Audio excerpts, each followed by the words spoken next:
नमस्कार, मैं हूं मनोज सैनी। आप देख रहे हैं हमारा आज का मुद्दा, और मुद्दा है राहुल की आवाज नहीं चलेगा पट्टाबाज। आखिर क्या राहुल की आवाज है?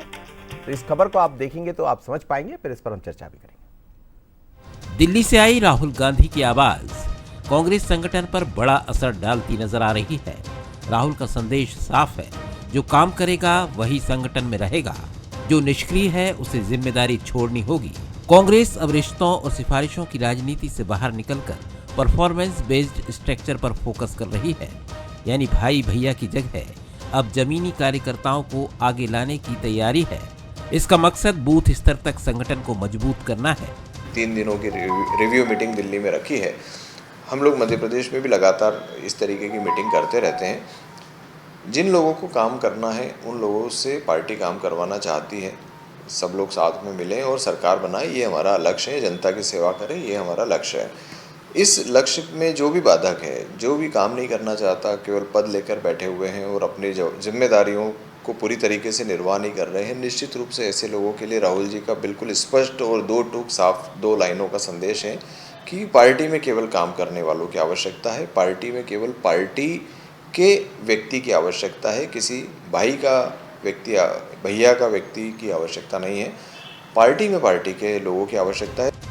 दरअसल कांग्रेस का पूरा फोकस अब 2028 के विधानसभा चुनाव पर है। लगातार हार के बाद पार्टी बड़े बदलाव के मूड में है। नई रणनीति के तहत हर पदाधिकारी की जवाबदेही तय होगी और उसके प्रदर्शन का आकलन भी किया जाएगा। लेकिन इस सख्त लाइन पर सियासी वार भी शुरू हो गए हैं। बीजेपी ने इसे कांग्रेस की अंदरूनी कमजोरी बताया है। कांग्रेस पार्टी के अभियान खाली खाना पूर्ति के अभियान, एक और भारतीय जनता पार्टी जहाँ कार्यकर्ता प्राण प्रण से क्षण प्रतिक्षण संगठन के लिए समर्पित है, जीवन समर्पित करके लोग पार्टी को और संगठन को तैयार करते हैं। ऐसी भारतीय जनता पार्टी है कि एक दिन बस संगठन के नाम, बाकी दिन सबके अपने अपने काम। गुटबाजी इन कांग्रेस की पहचान, संगठन का होता रहे नुकसान, सबको अपने अपने काम, और यही है इनका अभियान। एक तरफ कांग्रेस बदलाव के जरिए वापसी की कोशिश में है, तो दूसरी तरफ बीजेपी इसे नेतृत्व संकट का संकेत बता रही है। अब बड़ा सवाल यही है कि क्या राहुल गांधी का ये नो पट्टाबाज फार्मूला संगठन में नई जान फूकेगा या फिर अंदरूनी टकराव को और बढ़ाएगा। फिलहाल मध्य प्रदेश कांग्रेस की कार्यशैली पर यह संदेश आने वाले दिनों में बड़ा असर जरूर डाल सकता है। कांग्रेस लंबे समय से सत्ता से बाहर है, 2 दशक से ज्यादा बीत गया। जाहिर है पार्टी की इच्छा भी है और पार्टी ये चाहती भी है कि एक बार हम फिर वापसी करें। 18 में वापसी हुई, लेकिन वापसी के बाद फिर क्या हुआ उस पर हम कई बार बात कर चुके हैं। लेकिन अच्छी बात है कि आप संगठन को लेकर एक कार्य योजना बना रहे हैं। एआईसीसी की 3 दिन तक बैठक चली दिल्ली में, तो उसमें कई बड़ी बातें सामने आई। बात यही है कि हमें कुछ कठोर निर्णय लेना होगा जो काम करने वाला व्यक्ति है, क्योंकि कांग्रेस पर परिवारवाद, भाई भतीजावाद, इन सब के आरोप पहले भी लगते रहे हैं। लेकिन अब उससे कांग्रेस के नेता राहुल गांधी कम से कम बाहर आना चाहते हैं और बहुत अलग तरह से अपनी पार्टी को आगे बढ़ाना चाहते हैं। उसमें यदि 2 टूक निर्णय लेना है तो वो भी लेने को तैयार है। मकसद एक ही है कि अब बहुत हो चुका, सत्ता में वापसी होना चाहिए। लेकिन जब बार बार आप इस तरह के निर्णय लेते हैं, बाहर जाने की बात करेंगे, तो एक चुनौती भी दिखाई देगी और इसीलिए बीजेपी को बोलने का मौका भी मिलता है। लेकिन अब देखते हैं वो आज 3 सवाल जो चर्चा के नजदीक रहने वाले। क्या कांग्रेस में पट्टाबाज खत्म करने का दावा जमीन पर उतर पाएगा? क्या कांग्रेस परफॉर्मेंस बेस्ड सिस्टम को हकीकत में लागू कर पाएगी? क्या 2028 की तैयारी के लिए कांग्रेस का यह बदलाव काफी होगा? निश्चित है इस बदलाव के साथ साथ और भी बहुत कुछ करने की आपको आवश्यकता होगी। अब मिलिए उन मेहमानों से। महेंद्र जोशी जी हैं, पूर्व राष्ट्रीय अध्यक्ष कांग्रेस से बदल के और वरिष्ठ नेता। आपका बहुत स्वागत है महेंद्र जी। और साथ ही जुड़ रहे हैं यशपाल सिंह सिसोदिया, पूर्व विधायक है, आपका भी बहुत स्वागत है। और जगदीश द्विवेदी जी जुड़ रहे हैं, वरिष्ठ पत्रकार हैं। जगदीश जी आपका भी बहुत स्वागत है। लंबे अरसे बाद आपके साथ मेरी चर्चा हो रही है, बहुत स्वागत है आपका जगदीश जी। और कांग्रेस में अब ये चल तो रहा है कि कई तरह के नवाचार, 3 दिन से दिल्ली में बैठकें चल रही थी, मध्य प्रदेश के भी तमाम सारे नेता वहाँ पहुँचे हुए थे। अब ये कहा जा रहा है कि भैया भाई भतीजाबाद जिसे कहते हैं वो नहीं चलेगा, यानी काम वाले को मौका। लेकिन सवाल ये भी है कि काम वाले आएंगे कहाँ से? जगदीश जी देखिए, सबसे पहले तो मैं कहूंगा कि देखो, पार्टी में कार्यकर्ताओं का आभाव अभी भी नहीं है, मेरा ऐसा कहना है। 150 साल पुरानी पार्टी है, सालों साल तक सत्ता में रही है, लेकिन इसके साथ जो सबसे बड़ी दिक्कत इस पार्टी की रही है कि सालों साल सत्ता में रहने के कारण ये पार्टी सत्ताजीवी हो गई थी, और सत्ताजीवी की वो जो इनको लत पड़ गई थी, वो विपक्ष में रहने के बाद भी उतनी तेजी से बाहर नहीं निकल पाए जिस तरीके से निकलना थी, क्योंकि पार्टी में कोई कैडर था नहीं। क्षेत्रीय छत्रपों के आधार पर यह पार्टी लगातार चलती रही। समय और परिस्थितियां बदली, समय परिस्थिति बदलने से क्या होता है कि अब क्षेत्रीयवाद छत्रपों का दौर नहीं रहा। बहुत अच्छी बात है कि कांग्रेस मेहनत करती हुई दिख रही है।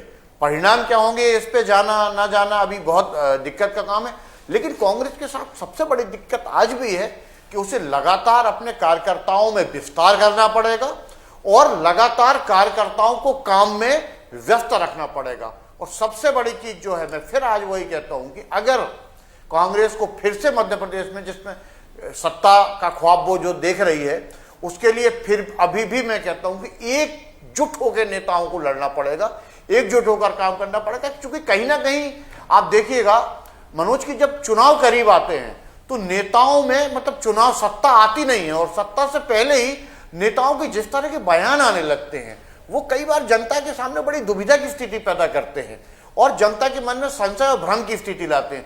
शायद ये वजह हो सकती है कि कई बार आपने देखा होगा कांग्रेस मुहाने पे आके कुछ प्रतिशत वोट कम पा पाती है। तो कांग्रेस के साथ सबसे बड़ी चीज है, बहुत अच्छी बात है, दिल्ली में बैठक चल रही है, मैं देख रहा हूं उनके कई नेता भी दौरे कर रहे हैं। अजय सिंह राहुल इधर अभी बुंदेलखंड के दौरे पे थे, पहले चंबल के दौरे पे थे। बहुत ठीक तरीके से काम है, जीतू पटवारी काम कर रहे हैं, उमंग जी काम कर रहे हैं, लेकिन इन नेताओं को एक साथ एक मंच पर एकजुट होकर बैठना पड़ेगा, एक बात। और दूसरी बात, कांग्रेस को अगर सत्ता में आना है, कांग्रेस शायद कांग्रेस के नेता मेरी बात से सहमत हो ना हो, अनुशासन बेहद, और वो अनुशासन जो आम जनता को भी दिखे। दिग्विजय सिंह जैसा नेता अगर ये कहते कि मैं मंच पर नहीं बैठूंगा, तब की स्थिति क्या हो सकती है? आपको अनुशासन में पार्टी को लाना पड़ेगा और आपको तय करना पड़ेगा कि अगर हमारी आम सभा होती है कहीं भी, तो जैसे बीजेपी 5 नेताओं के नाम तय कर देती है, उसके बाद 6वें आदमी की मंच पर चढ़ने की हिम्मत नहीं होनी चाहिए। जब अगर आप बीजेपी से टक्कर ले रहे हो तो आपको बीजेपी के बराबर अनुशासन के मामले में भी उतना आना पड़ेगा। और अब आप अगला मौका देंगे तब मैं अगली बात कहूंगा। दूसरे बिल्कुल आपको मौका मिलेगा, और फिर हम ये भी बात करेंगे कि आखिर यदि ऐसे कड़े निर्णय लिए जाते हैं कि कुछ लोग जैसा कह रहे हैं काम वाले रहेंगे और जो काम के नहीं है उनको बाहर तो नहीं पर उनसे काम ले लिया जाएगा। महेंद्र जी थोड़ा समझाइए। मनोज जी अभी भी कह रहा हूं, काम करने के साथ सख्त अनुशासन। ठीक है, आपकी बात को मैं आगे बढ़ा लेता हूं।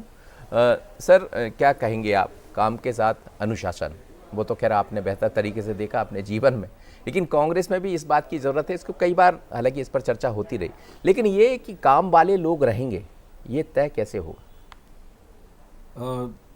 सबसे पहले तो मैं जगदीश द्विवेदी जी का धन्यवाद दूंगा।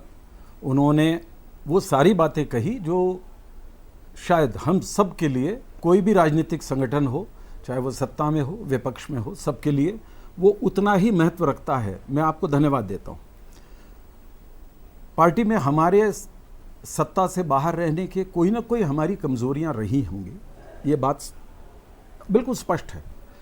अब अगर हम इसका आत्म अवलोकन करते हैं, रेट्रोस्पेक्शन जब कोई पार्टी करने लगती है, और जीवंत संगठन वही होते हैं जब किसी भी बात पर वो समझते हैं और समझने के बाद अपना मूल्यांकन करके उनमें जहाँ कमियां रहती हैं वहाँ आगे बढ़ते हैं। अभी पिछले कुछ समय से हमारे संगठन में जब संगठन सृजन की कार्रवाई शुरू हुई तो स्वाभाविक रूप से एक नवाचार किया गया, और ये नया प्रयोग इस दृष्टि से भी किया गया था कि सारे जितने भी जिले के अध्यक्ष हैं उनके लिए लोगों को बनाया गया, भेजा गया, सब ने अपने अपने अपने अध्यक्ष चुने, और अध्यक्षों को टाइम बाउंड प्रोग्राम्स दिए गए हैं कि आपको इस प्रकार से अकाउंटेबिलिटी के साथ में उनको पद दिए गए हैं।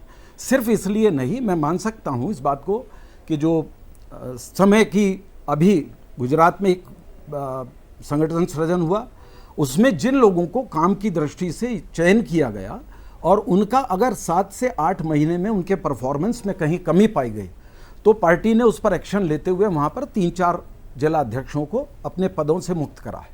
कहने का तात्पर्य यह है कि किसी भी पार्टी के लिए अनुशासन भी आवश्यक है, उसके संगठन में समय समय पर उसका परीक्षण और निरीक्षण करना और आत्म अवलोकन करना बहुत आवश्यक है। इसी क्रम में हमारे यहाँ 3 दिन की ये जो बैठक हुई उसमें यही काम किया गया।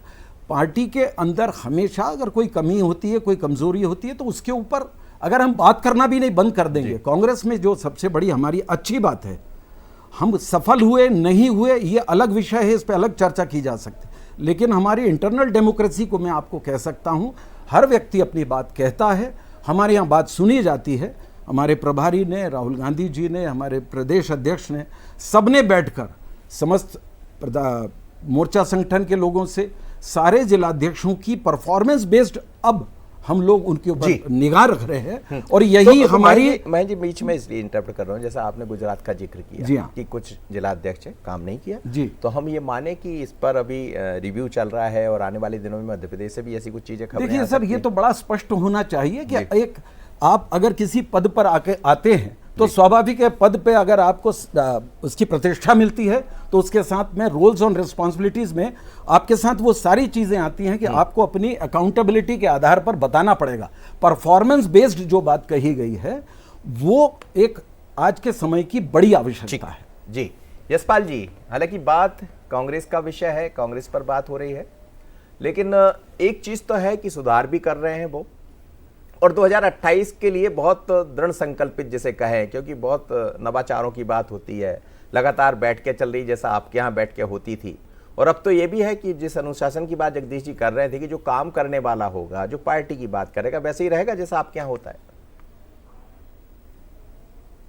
मनोज जी देखिए, कहीं न कहीं जो कांग्रेस के संगठन में विशेष करके मध्य प्रदेश की जो रणनीति है, मध्य प्रदेश में जो कांग्रेस ने संगठन के माध्यम से काम खड़े करने की बड़ी बड़ी बातें करी है, तो उसका एक प्रमाण पत्र, एक सर्टिफिकेट कि कितना पानी बह रहा है और कितना कांग्रेस के संगठन में लचरपन है।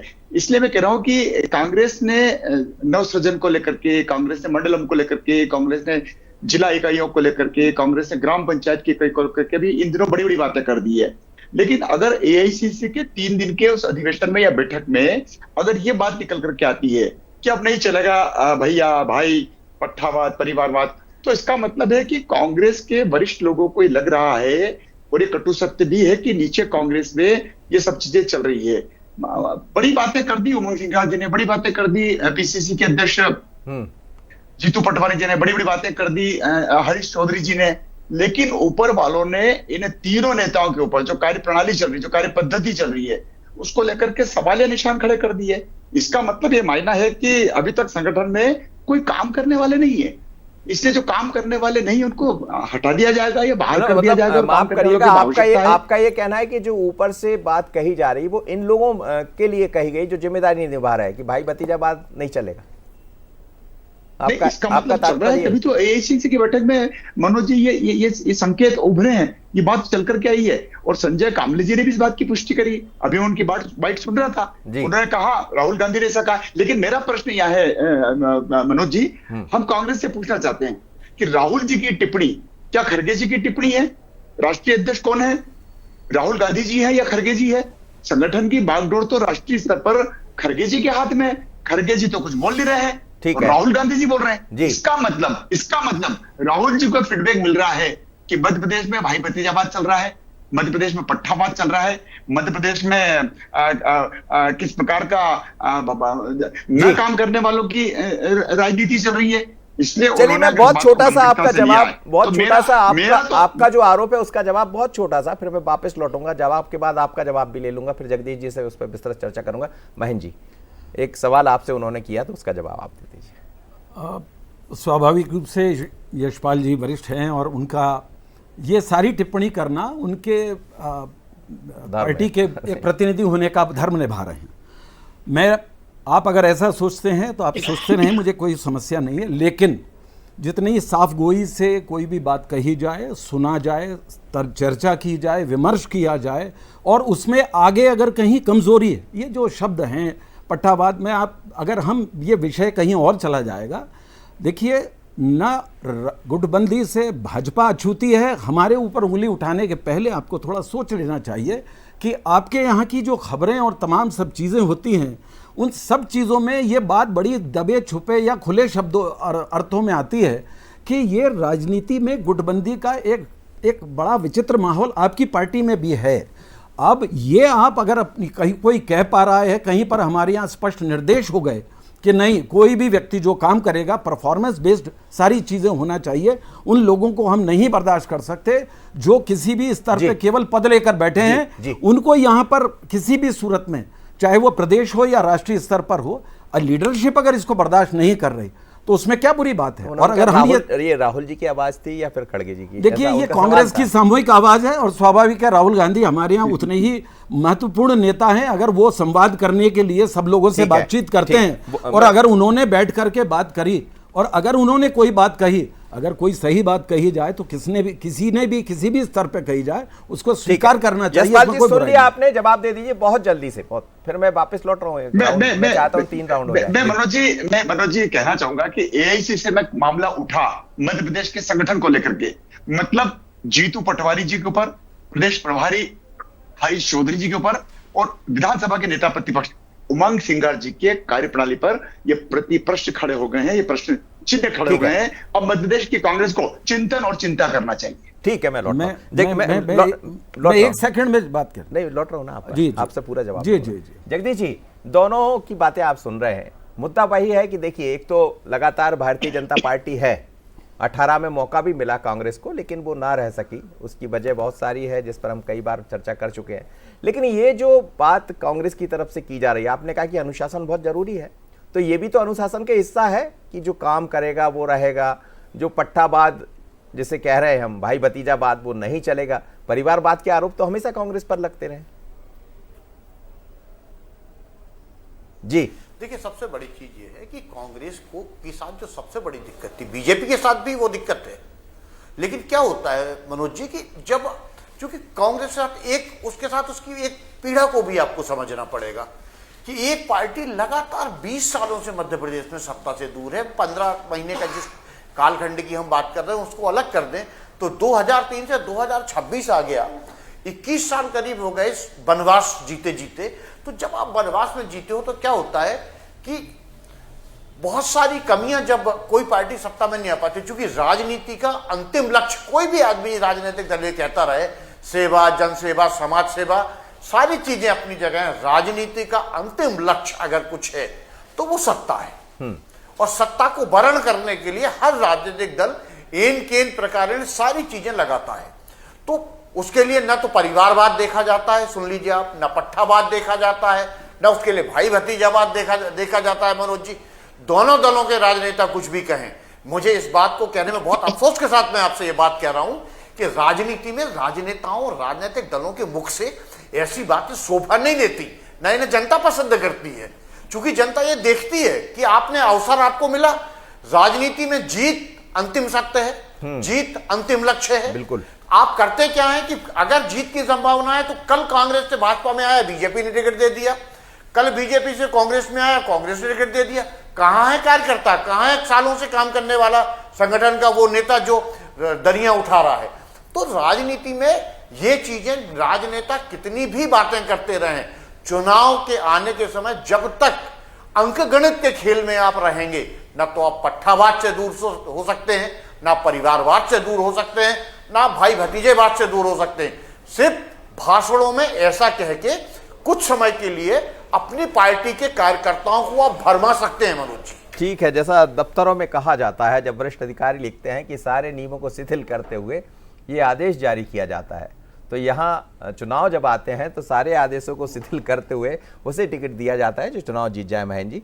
और निश्चित है कि सत्ता में वापसी तो उद्देश्य है, आपका भी है, उनका भी रहता है, लेकिन इस चुनौती को कैसे आप पूरा करेंगे? क्योंकि आप देखिए कि यदि मध्य प्रदेश में हम देखें, निचले स्तर पर भी देखें, तो 14,000 पंचायतों के पार्षद या सदस्य भारतीय जनता पार्टी, आपके अभी 1400 है। तो स्वाभाविक है कि जब सत्ता में रहते हैं तो उसमें बहुत सारी चुनौतियां, फिर इसमें आपको दूर भी करना है, जो काम करेगा वो रहेगा, बेकाम वाला रहेगा नहीं। देखिए, जहाँ तक आपने प्रश्न ये कहा कि हम पंचायतों में या कहीं और भी जो लोग हैं, तो मैं बड़ा स्पष्ट कर देता हूँ, वर्तमान दौर में जिस तरीके से राजनीतिक हालात हैं, जिसके ऊपर द्विवेदी जी ने कहा कि राजनेताओं की कही हुई बातों पर लोग भरोसा नहीं करते, तो मैं इस बात को दोहराना चाहता हूँ। सारे लोग, सारे सरपंच, मैं जीवंत उदाहरण देखता हूँ अपने गांव में, अपने आसपास, सत्ता के साथ सारे लोगों का चले जाना ये एक सहज प्रक्रिया हो गई। जहां पहले मर्यादाएं होती थी कि आदमी लोग क्या कहेंगे, वो लोग क्या कहेंगे की मर्यादा समाप्त हो चुकी। अब राजनीति में जिसको जहां लाभ की स्थिति मिलती है वो वहां जाने की बात करता, और कांग्रेस ऐसे लोगों की न परवाह करती थी, न है और न करेगी। ये हमारे नेता का बड़ा स्पष्ट संदेश है। हम लोग उन लोगों को चाहते हैं जो अनुशासन के साथ यहां पर उन चुनौतियों को स्वीकार करें।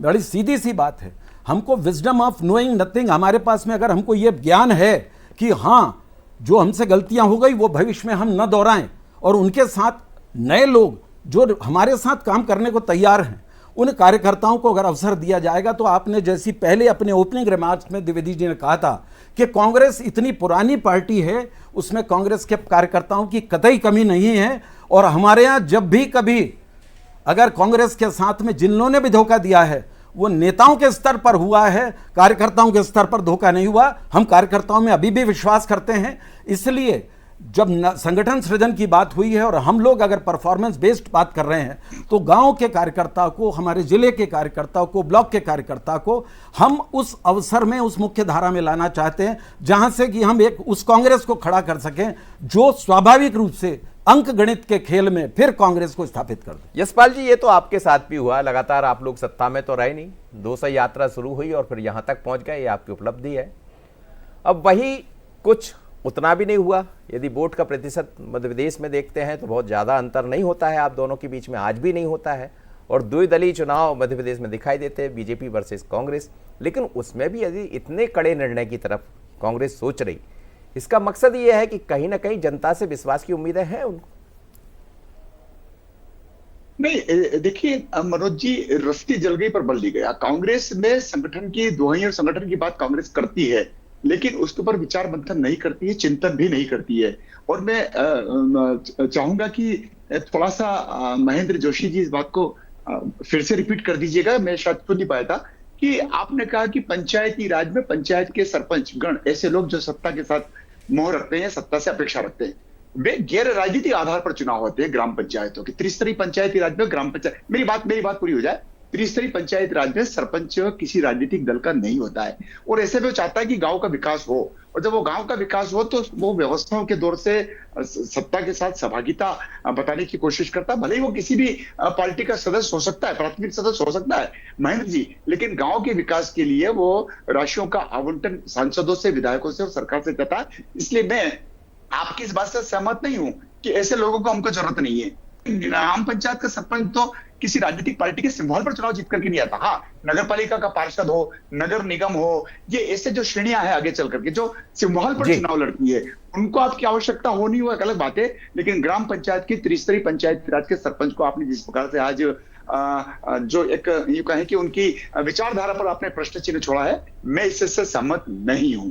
सर जी, आपने उसको दूसरी दिशा दे दी, चूंकि उन्होंने कहा तो आपका फर्ज। जी, आप बात पूरी कर लीजिए। मैं यशपाल जी, आप इसको स्वीकारें या ना स्वीकारें, जो प्रत्यक्षम किम प्रमाणम, हालत ये है कि अगर आप सत्ता के साथ वर्तमान दौर में नहीं हैं तो आपका जीना दूभर हो जाएगा। इस चरित्र के साथ में सत्ता अब जी रही है। आप न माने, मुझे मालूम है आपको मानना भी नहीं चाहिए, लेकिन मैं आपको बता देता हूं कि वास्तविक सत्य यही है कि अगर या तो आप माई वे और हाईवे, ये स्थिति में वर्तमान सत्ता का चरित्र है। ये बंगाल नहीं है, ये ममता बनर्जी की सरकार नहीं है। अरे सर, कुछ भी कह लीजिए, आप कुछ भी कह सकते हैं, ये आपको अधिकार है, परंतु जो सत्य है वो आपकी मुस्कुराहट बता रही है कि उस सत्य को आप जानते तो हैं, लेकिन मानने में दिक्कत है। नहीं, मैं आपकी बात से सहमत नहीं हूं। आप ना हो, प्रश्न चिन्ह खड़ा किया है, बिल्कुल नहीं होना भी नहीं चाहिए। नहीं कर रहा हूं, लेकिन उनकी आवश्यकता है। वो गांव का विकास नहीं चाहेंगे तो किससे चाहेंगे? विपक्ष थोड़ी चाहेंगे क्या? वो तो सरकार से चाहेंगे। इसलिए आपने कहता कि नहीं, उनकी आवश्यकता नहीं है। चलिए, हमने ये नहीं कहा, नहीं ना, मैंने आपसे कतई नहीं कहा कि किसी, हमने कहा जो पार्टी सत्ता के मोह में दूसरी पार्टियों को ज्वाइन करते हैं उनकी आवश्यकता न थी, न है, न रहेगी। हम कांग्रेस कार्यकर्ता के साथ हमेशा थे, हैं और रहेंगे, और अच्छे कांग्रेस कार्यकर्ता की जरूरत है, इसलिए ऐसी बात कर रही है कांग्रेस। लेकिन अब अच्छा कार्यकर्ता, जैसा जगदीश जी कह रहे थे कि बहुत पुरानी संगठन की बात भले ना हो, एक अलग तरह का संगठन बीजेपी का है, लेकिन ये तो सच है कि संघर्ष की पार्टी तो कांग्रेस भी रही है जगदीश जी, और संघर्ष के दिन होते हैं तो उसमें कई बार कई चुनौतियां भी मिलती है और फिर बड़े निर्णय लेने के लिए बाध्य भी होना पड़ता है। जी शरद जी, एक दिक्कत और आती है जब संघर्ष के दिन किसी भी पार्टी के होते हैं, जैसे मध्य प्रदेश में कांग्रेस, महेंद्र जोशी जी बहुत जगदीश जी की आवाज तो आई नहीं सीनियर मनोज लीडर जी, हैं क्या और बात है? बड़े विचारवान नेता हैं, आई। लेकिन एक बात मुझे उसमें कहनी थी कि जब इस तरह की बातें आती हैं तो इस तरह के कठोर निर्णय लेने में भी पार्टी को कहीं ना कहीं सोचना पड़ता है। उसका कारण होता है कि नेता पहले से ही हमसे छिटक रहे हैं लगातार, क्योंकि सत्ता की मलाई खाने कितने कांग्रेसी बीजेपी में जाके चले गए। मुझे तो लगता है 30% कांग्रेस के लोग ही अभी बीजेपी में हैं और अच्छे पदों पे आ रहे हैं। तो इन सारी चीजों में कांग्रेस के साथ अपनी दिक्कतें तो हैं और इन दिक्कतों के साथ वो खुद को आगे बढ़ा रही है। अभी फिलहाल जो कांग्रेस की स्थिति है उसको मैं संतोषप्रद मान सकता हूं, लेकिन पार्टी को फिर भी इस बात पर विचार करना पड़ेगा, मंथन करना पड़ेगा कि आपके नेता एक मंच पर एकजुट क्यों नहीं होते। नंबर एक, चूंकि कार्यकर्ता नेता के लिए काम नहीं करे, कार्यकर्ता पार्टी के लिए काम करे। जिस दिन कांग्रेस इस मॉड्यूल पे चली जाएगी मनोज जी, उस दिन आप देखना कांग्रेस बीजेपी से टकराने की स्थिति में आ जाएगी। अभी भी कांग्रेस के साथ जो सबसे बड़ी दिक्कत है, मैं किन्हीं नेताओं के नाम नहीं लेना चाहता हूं, लेकिन मैंने 20 साल हो गए मुझे कांग्रेस बीजेपी या पॉलिटिकल रिपोर्टिंग करते करते और ज्यादा समय हो गया। मैंने आज भी कांग्रेस में यही देखा है कि नेता के पीछे कार्यकर्ता चलता है, पार्टी के पीछे चलने में उसका यकीन कम रहता है। बहुत तो सही आप कह रहे हैं। जी कुछ कह रहे थे यशपाल जी? यशपाल जी कुछ नहीं, कह नहीं, नहीं। अच्छा ठीक, चलिए बहुत धन्यवाद, आप तीनों मेहमान मेरे साथ जुड़े, लेकिन बहुत सार्थक और बहुत अच्छी चर्चा हुई। अब कांग्रेस का जो प्लान है, कांग्रेस जो चाह रही है आगे चलकर कि कैसे पार्टी मजबूत हो, और उसमें कुछ कड़े बड़े निर्णय लेने की तैयारियां हैं। लेकिन फिर वही बात है कि जब सत्ता में वापसी करना होता है तो तमाम नियमों को शिथिल भी किया जाता है। बीजेपी के भीतर भी देखा है, कांग्रेस के भीतर भी। लेकिन अच्छी बात है विपक्ष भी मजबूत रहे, कांग्रेस भी मजबूत रहे, भारतीय जनता पार्टी भी मजबूत रहे, और किसको मजबूत करना है ये तो जनता तय करती है चुनाव के दौरान। पर दोनों की तरफ से प्रयास जारी है। बहुत धन्यवाद आप सभी का, और आगे देखिए प्राइम मेट्रो। मुझे दीजिए इजाजत, बने रहिए बंसलेज पर। नमस्कार।